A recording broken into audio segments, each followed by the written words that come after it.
Salut et bienvenue dans ce nouvel épisode de Décryptage. Cette semaine, nous allons vous parler du conflit entre l'Ukraine et la Russie, mais surtout de la solidarité qui s'organise en France. Le 24 février, la Russie a déclaré la guerre à l'Ukraine. Sur plusieurs fronts, l'armée de Vladimir Poutine a bombardé et a attaqué le territoire ukrainien. Le monde n'a pas tardé à réagir à ces attaques. Désormais, 2 médias russes sont interdits de diffuser en Europe, plusieurs pays ont fermé leur espace aérien aux compagnies russes et des sanctions financières ont été mises en place. L'Union européenne a par exemple décidé d'exclure plusieurs banques russes du système SWIFT qui permet aux banques de faire des transactions de manière sécurisée et tracée via un logiciel informatique. Les banques russes concernées ne peuvent donc plus effectuer de virements vers des banques étrangères ni en recevoir. Jeudi, une semaine après le début du conflit, 1 million de personnes auraient fui l'Ukraine selon l'Organisation des Nations Unies. La majorité se réfugie aux frontières polonaises, roumaines et moldaves.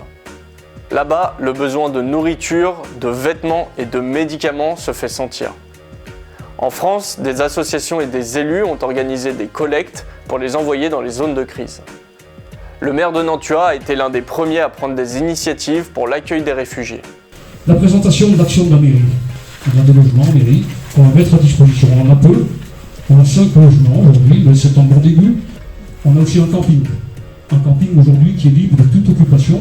Et dans cet exemple un petit peu qui est le nôtre, des gens de Nantua, des gens du Haut-Beaujais, qui se mettent à la disposition de la commune en nous disant je dispose d'une chambre, je dispose d'un meublé et je le mets à votre disposition.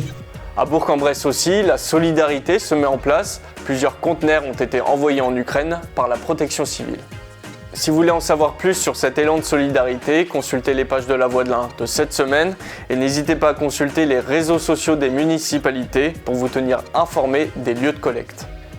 Nous, on se retrouve la semaine prochaine pour un nouvel épisode de Décryptage.